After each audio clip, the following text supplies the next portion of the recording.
Hi, I'm Oren, and I'm a sound designer for games. Recently, I've been working with Grinding Gear Games on Path of Exile 2, and we just released a new expansion called Return of the Ancients. One of my responsibilities on the project was creating a few internal source libraries of sound building blocks that could be used by other audio people on the team to create final in-game assets. In this video, I'll be talking about some of the library assets I designed for the Kalguuran magic and Verisium, talking about what they are and how I came up with the sound for them. I'll also show some examples of final sounds in-game that use these building blocks, and the timestamp for that will be up on the screen if you just want to skip to that. To help explain a bit about these areas and their significance in-game, I also have Dominic Downing here, who helped me on this task and also ended up using some of these building blocks to create some final in-game assets. Hi, I'm Dominic Downing. I'm a senior sound designer at Grinding Gear Games.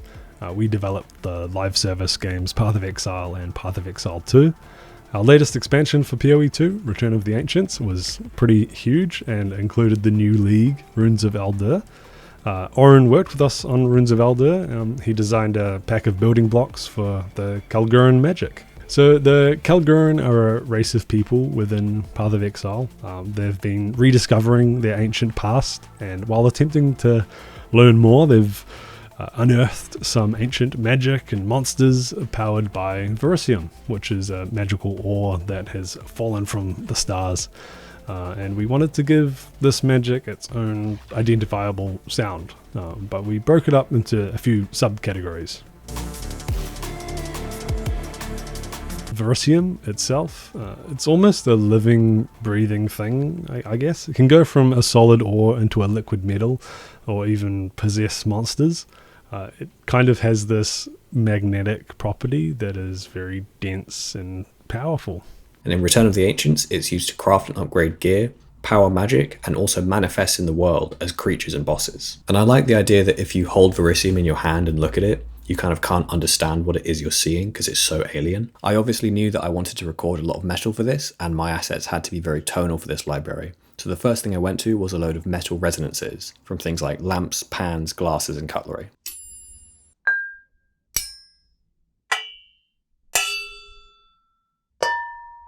The first idea I had for making Verisium sound alien and incomprehensible was to play around with tonal relationships and make stuff that's out of tune with itself. I made this phase plant patch to experiment with this, which is 3 granular samplers going into their own independent frequency shifters, each being randomly modulated by their own slow LFO.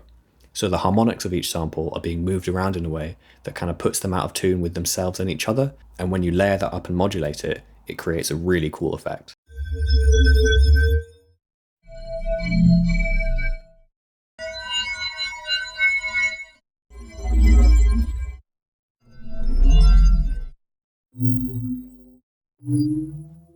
Being a metal ore, I needed some sounds for the physical chunks of rock and metal that make up Verisium. The recordings for this ended up being mostly ice. I remember picking them up in the shop, moving the bag around, and the little loose bits of ice tinkling around inside sounded really cool. So I captured that, as well as scraping them around and hitting them against each other.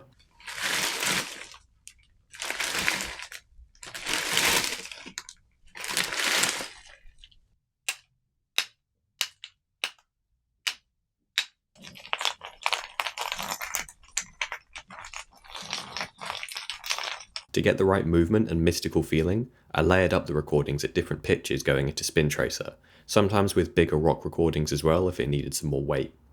To make it more abstract, I occasionally used a bit of denoising, even though there isn't actually any tonality in the sound, because it kind of softens it and gives it a bit more dynamic range as it's kind of taking out chunks of frequencies here and there.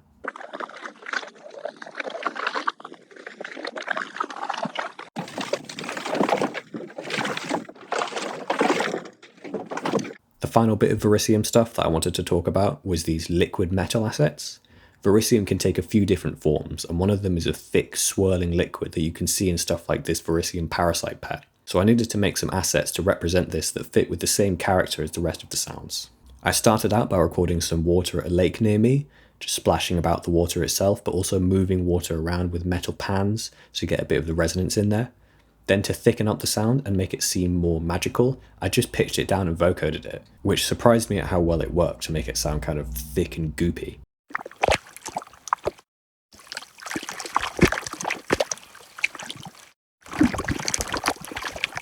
So after I had this liquid layer, I recorded some smaller, more tinkly metal bits like bells and belt buckles, and layered them up so it sounded like little metal particles floating inside the liquid that were hitting each other as these creatures are moving.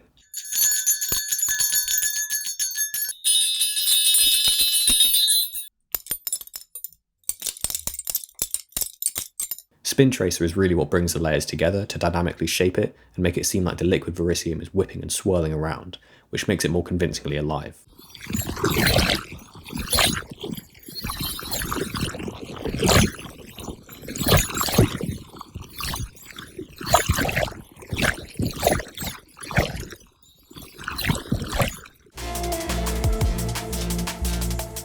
We have the ancient Kalguurans, who were able to wield the power of Verisium. They forged magical runes and skill gems. They had a really deep understanding of how this magic worked. So that's something we really wanted to convey. We wanted it to sound pure and refined. So it has to sound kind of dangerous and slick, but also super old and primordial, which is a fun balance to get right. So I'm able to go into a more dark, evil, and angry place with the sound, but can't let it get too barbaric or messy. I wanted some of these to sound a bit growly and animal-like, but I didn't actually want to use straight-up animal recordings. I ended up using these recordings of bouncing chairs along a carpeted floor that I did ages ago.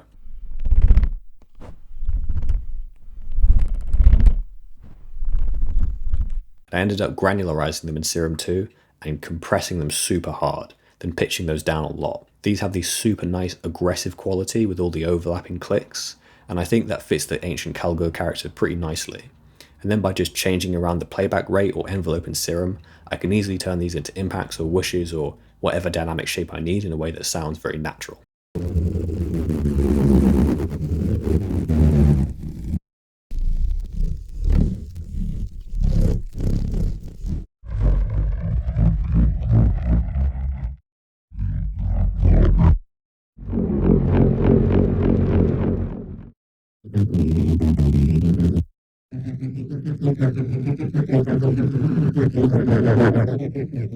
Another source group for the ancient Kalguuran magic is these high mystical tones. The main tonal part was made using glass and metal resonances, granulated in faceplant again so that I could get them to be very constant and flat dynamically. I used that as my core sound and experimented layering other stuff with it like distorted synth tones, broken glass movement, gun cartridge resonances, or metal groans. So just by combining a few high tones and one or two extra layers, plus some convolution to make it more tonally complex, you get this pretty nice sound that sounds very inhuman and sharp.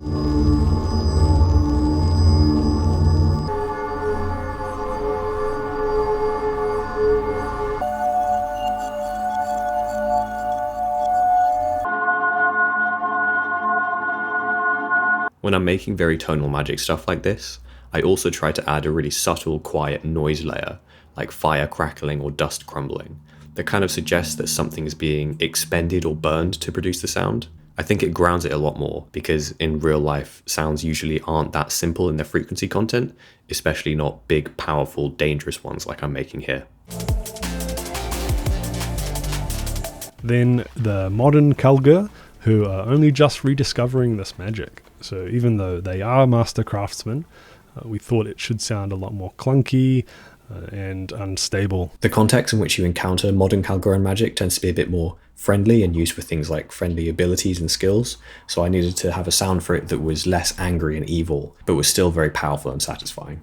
One of the elements of this I wanted to represent was the instability and raw energy. I wanted some kind of sparking sounds that weren't necessarily lightning or electricity, and I ended up recording some water being splashed into an old pan that I got really hot, then just chucked a few drops of water in, so that instead of immediately evaporating and making one big hissing sound, they kind of skip across the pan and make these little popping, cracking sounds.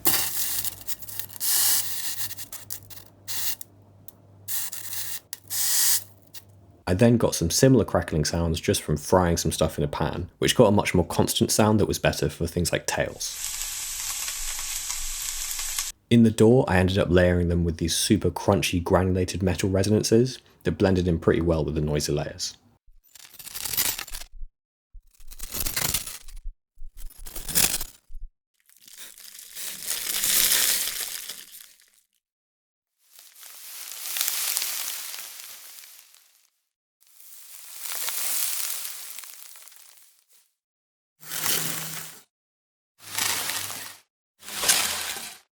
Another palette for the modern Kalguuran magic were these moving tones, which were meant to be a reference to the ancient Kalguuran high tones, but less dangerous and more flickery.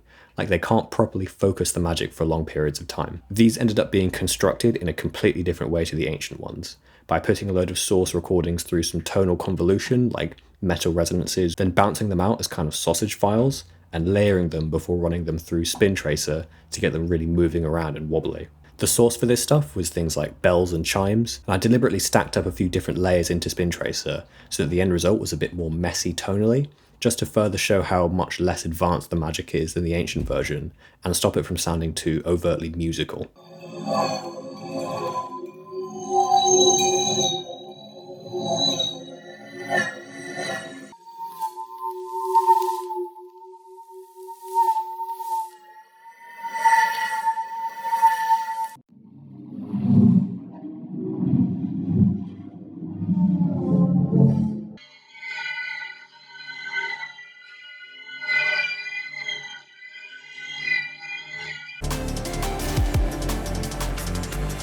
When working on this sound pack, our main focus was to capture that core identity within each building block.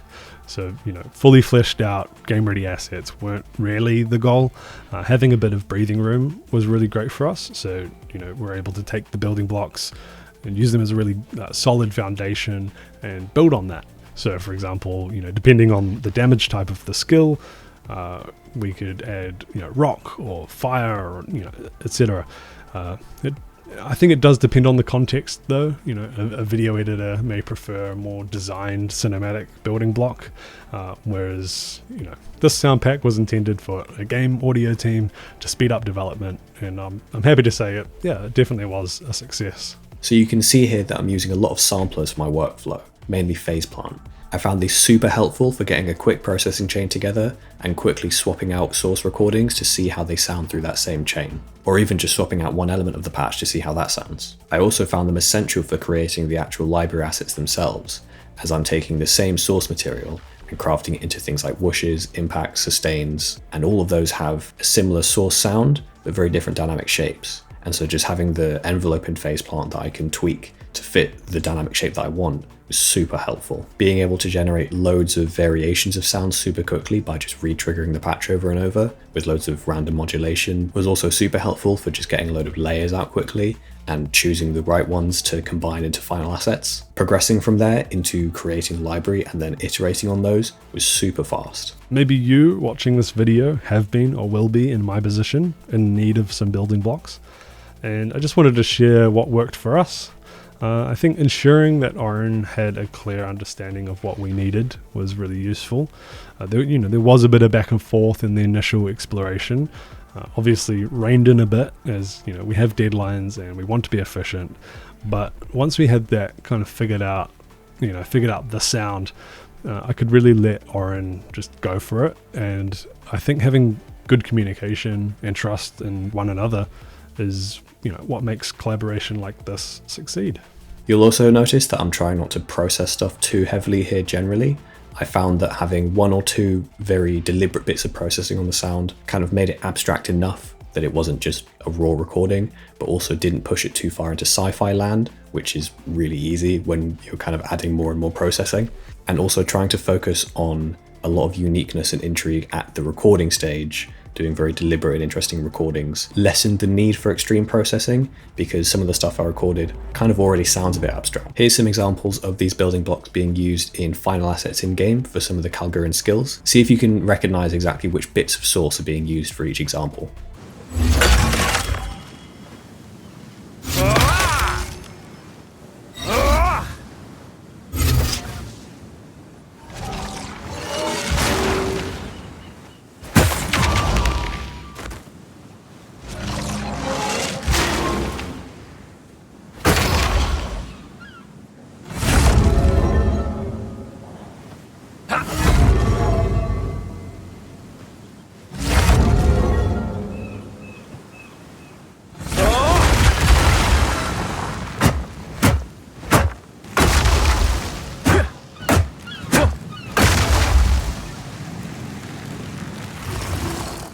Thanks, Oren, for having me.